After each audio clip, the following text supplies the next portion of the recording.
Thanks for joining us this week for UND Sports Extra. I'm Alex Heinert. Reaching any postseason in any sport is special, but there's a little something extra involved with making the NCAA men's basketball tournament, especially when it's your first time there. Hence the excitement for North Dakota after they clinched their first trip to the Big Dance with an overtime win over Weber State in the Big Sky title game a week ago. Imagine the excitement around Grand Forks, however, if North Dakota could take it one step further with a win over fourth-ranked Arizona in the first round of the NCAAs.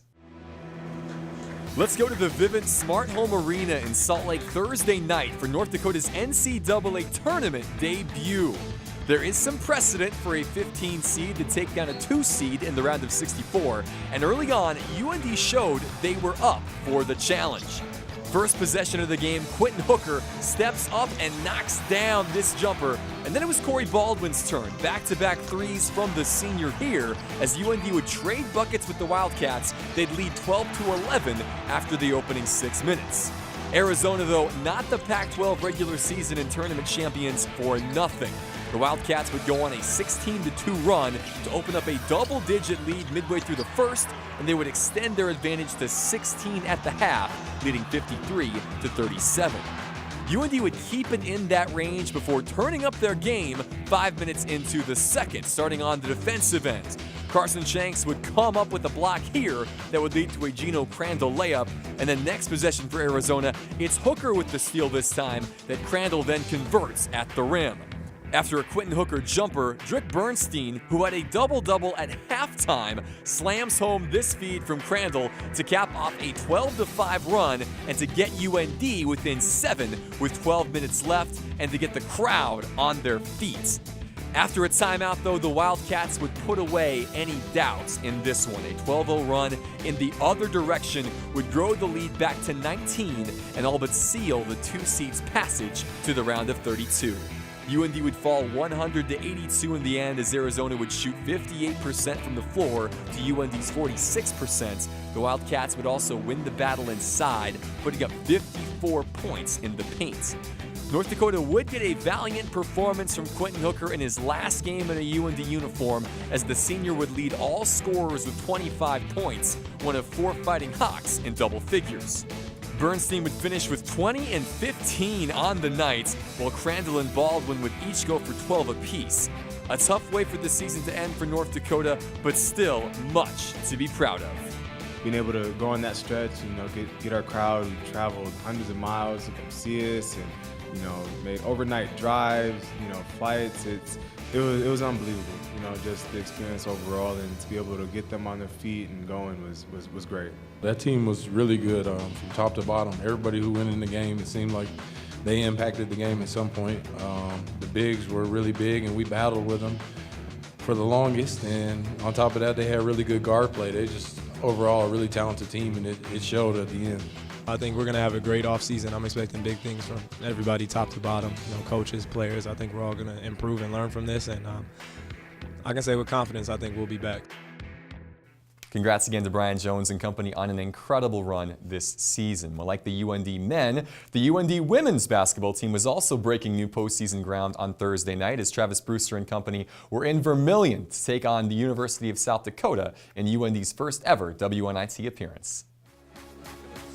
UND was hoping to erase the taste of a quarterfinal exit in the Big Sky Conference tournament, but the Coyotes had other ideas in this one. South Dakota got off to a hot start, jumping out to an 11-2 lead early and an 18-9 advantage after the first quarter, and they never really looked back.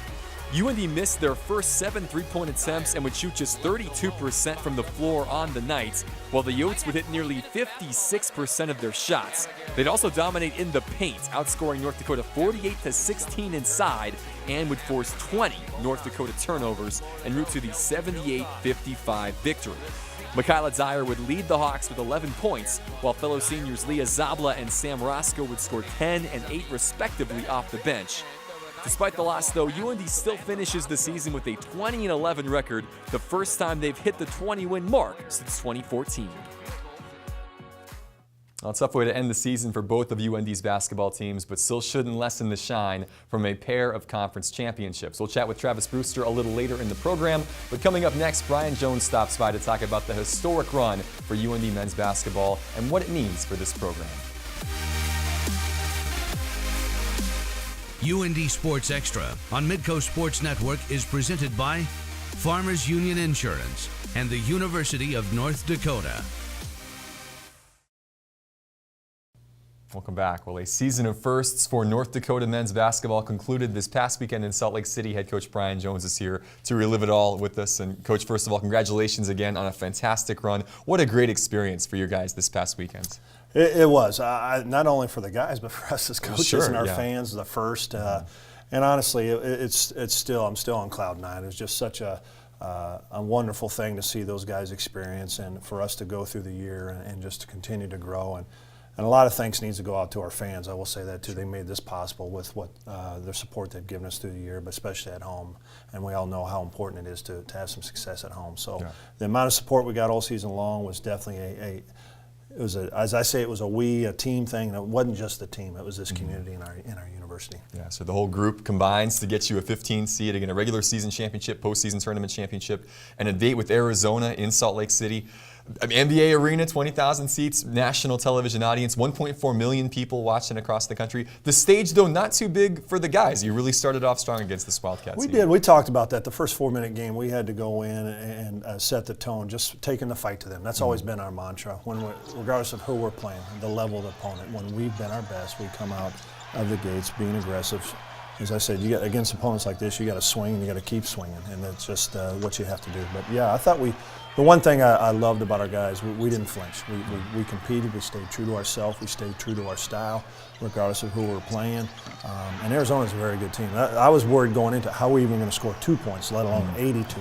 And so obviously our guys did a great job of sharing the ball, 18 assists, 5 turnovers against one of the best defensive teams in college basketball. As you said, you really did play your game against this group, played fast, played up tempo. Felt like you were at your best when you were doing that. Certainly in the second half, you make that run to cut it to a 7-point game. That really is where it felt like everything kind of came together and your style of basketball really came through. It did. The place erupted, as you know, it was awesome. And just everybody's rooting for the underdog. But our guys, they proved in moments, and that's why it's a 40-minute game, but in moments, we were able to match them. You know, it still came down to their size and their length, what ultimately gave us the most problems. But the things that we had concerns going into, outside of that was always going to be a concern. Things that we had, I thought our guys were able to handle those quite well.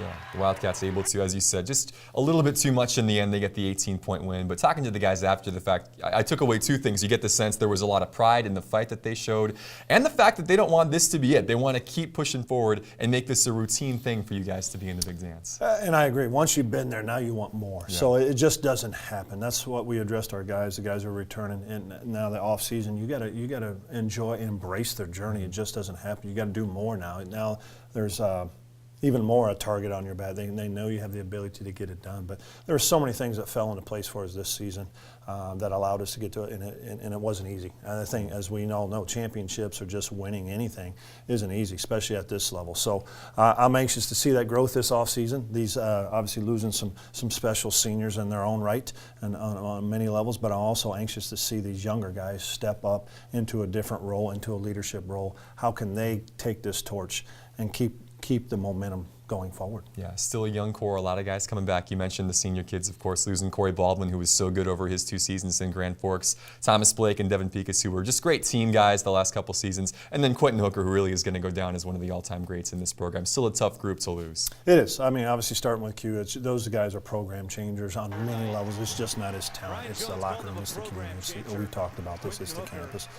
But Tom, his 5 years of selflessness, and Devin just 1 year of selflessness, and obviously Corey 2 years, and he played outstanding this year. I couldn't be more proud of him.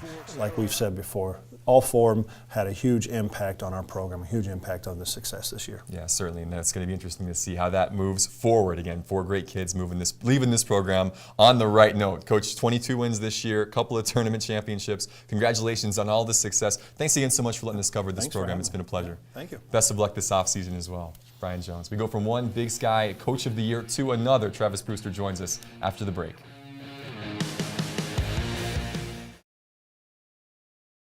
Welcome back. Well, here to close the book on the North Dakota women's basketball season, head coach Travis Brewster. Coach, congrats on another great year, a 20-win campaign, a Big Sky regular season title. Just didn't quite end the way you were hoping for. Yeah, it's a tough ending, but proud of the ladies, how they played. Be able to win a second Big Sky title is really neat.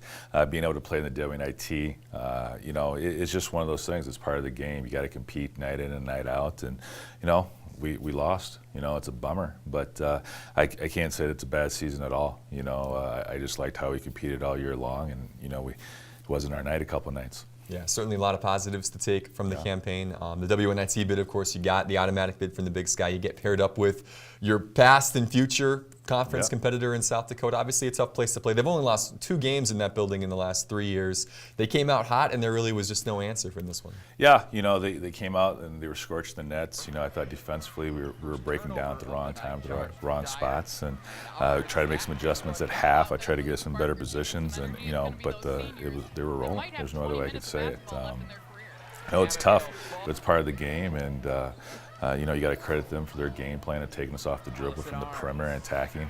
I thought that was a good plan for them. They did a nice job with it. But, when I look at our team, it just shows you we got a little bit more work to do, and I'm encouraged by what we have coming back. You mentioned after the game, this was kind of a reminder of the kind of basketball that gets played in the Summit League, the league you're going to join in 2 years. Yeah. Not that it's a big step up from the Big Sky to the Summit by any stretch, but it is. It is kind of a different brand of basketball when you go from one league to the next. It is, and it's a little bit more of a, hey, we can put our head down and go a little bit and get to where we need to.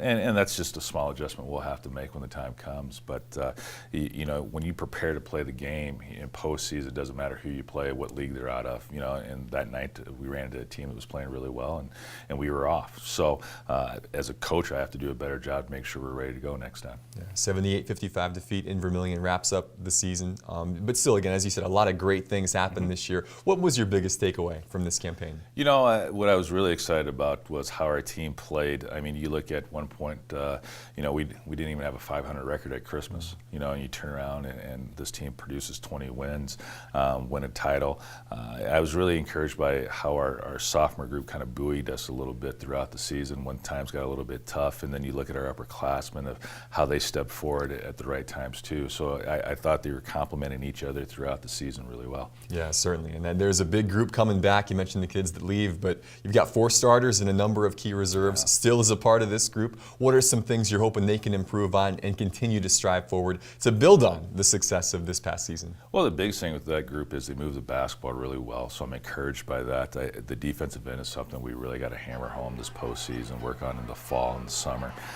But again, improve our shooting. I think this group can shoot it really well. We got to continue to do that, and just keep having that tenacity of playing UND basketball, and just never giving up and battling. And we'll be excited to see how that goes this summer. Yeah, always a process of just trying to build toward something special. Yep, it is. I'm excited by it. We appreciate your time, certainly with this all season. Fun covering the team again this year. Best of luck with a little breather, hopefully, and a chance to get ready for the next season. Yeah, I appreciate what everybody does. Thank you. Thanks again, Brew. Appreciate it. Yep. UND Hoops wrapping up. UND Softball just getting going. When we come back, we're going to chat with Jordan Stevens here in studio.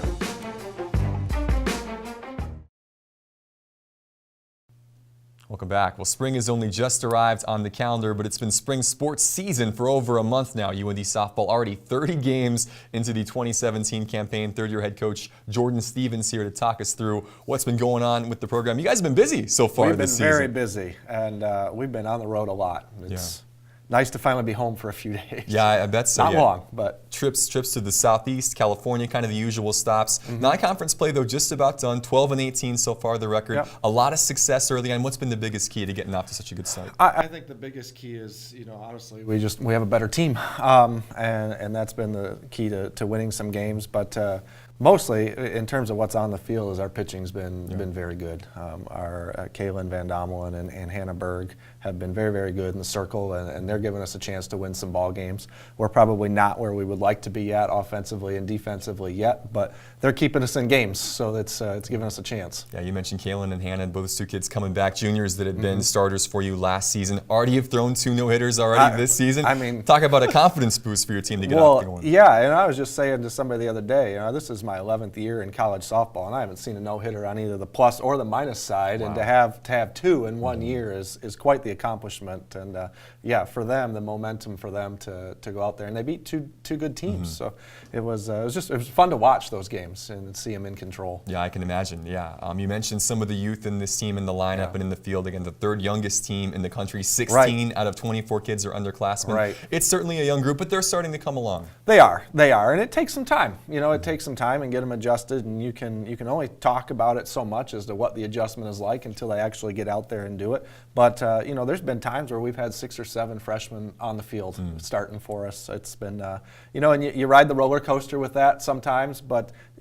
they're an energetic group, and they've brought in a lot to our program, so we just continue to look forward to seeing them continue to grow and develop. We'll figure it out. We'll keep working at it, and got to get ready. We got conference coming up. That's right, yeah, starting this weekend already. Montana, Weber State on the way, a couple of the favorites in the conference to get things going off of. You were picked to finish 7th in the Big Sky this year, but appear to be certainly on the path to be doing exceeding those expectations. What are some of the goals once you get in the conference season? The goal has always been the same since I got here. Is one, you got to get in the tournament. We've got to get in the tournament, and that's the only way that we can win the tournament is to get in it, and it's who gets hot over 3 days. But in order for us to do that, we've got to start out well with Montana, as they are one of the preseason top teams in the conference. So we got to get off to a good start with them, but it's just, we got 7 weeks of conference play, and there's 2 games each weekend, and we've got to play well on those days and get enough wins that gets us into the tournament. Yeah, well, first home games of the year coming up in the middle of April. South Dakota State comes to town April 5th. Be sure to get out and support this team this year. Coach, best of luck as you get conference season going. Good luck this year. Thank you. Appreciate it. Jordan Stevens, everybody. When we come back, wrapping up UND Sports Extra with some of the best moments of 2016-17. Stay tuned. UND Sports Extra on Midco Sports Network is presented by Farmers Union Insurance and the University of North Dakota.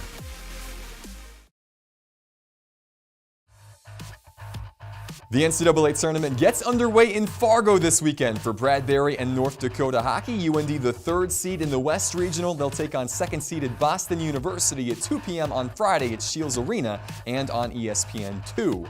A win would put them in Saturday's regional final against the winner of Minnesota Duluth and Ohio State. 2 victories this weekend, and it's off to Chicago from April 6th through the 8th in what would be North Dakota's 4th straight Frozen Four appearance and their 15th in program history. Other big events to keep on your calendar this spring include the UND Spring Football Scrimmage set for Friday, April 14th at 5 p.m. in the High Performance Center, and the Big Sky Spring Sports Championships, including golf in Nevada and tennis in Sacramento in late April, and outdoor track and field in Sacramento in mid-May. As this is our season finale for UND Sports Extra, what better way to wrap up the year with a look back at some of the best moments of 2016-17 in what was a historic year for University of North Dakota athletics. Before we do that, though, a big thanks to producer Darren Lean, coordinating producer Mike Thurman, editor/reporter Marty Mueller, and jack of all trades Jake Tracy. For them, I'm Alex Heinert. Thanks again for watching this season. We'll see you back here on UND Sports Extra in the fall. Let's get ready to win the Big Sky Conference. Yeah! Good shot on there, and they score. Here's Michaela Dyer for 3, you bet! Reminisce once again. Why do I start? Why did it end? That's the easy part. Add value to this group every day in the gym to give us an opportunity to be the last team standing. Verselli finding the corner again. Tamara Verselli. 2-point conversion. Hand off to Noel, and he's not in. I don't think he got in. He didn't get in. He didn't get in. Across the front, and a goal! There, the hammer at home was Jordan Hampton. Working on Roscoe on the crossover. Chase Coley inside, blocked again by Sam. Dooley got on top of that one, dropped the hammer. Another steal by Hooker. Quinton to the rim, off the glass and in. It's a blitz by Reyes. He forces the fumble, and Reyes has it. That is turnover number 2. 116, Big Sky Conference volleyball champions. The University of North Dakota have just clinched a share of the Big Sky Conference football championship. North Dakota League champs in the Big Sky Conference. North Dakota men's basketball regular season Big Sky Conference champions.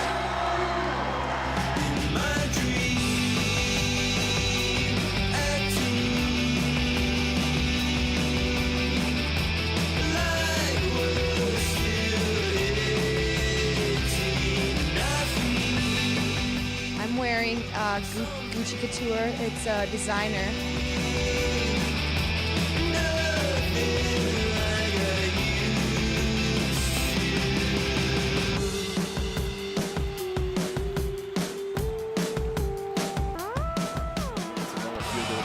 Second overtime, and here comes Santiago. We'd love a touchdown, and he might get one right here. Santiago from 25 yards out into the end zone. Touchdown, North Dakota. Nice shot that time. Chelsea Mosier right down the middle. Runs the floor. Big time finish. Great feed from Crandall. Chance to Houston. Quick shot off the board in. Hallifield of Sopolis. Again to throw that pass. Intercepted. Deion Harris to the house. North Dakota has come all the way back. Headed on now. They score. Spinning on Richardson. Tough shot from Fallon Freegee on the baseline. Finding Baldwin in the corner. The pump fake and the triple for Corey Baldwin. 14 points for the senior.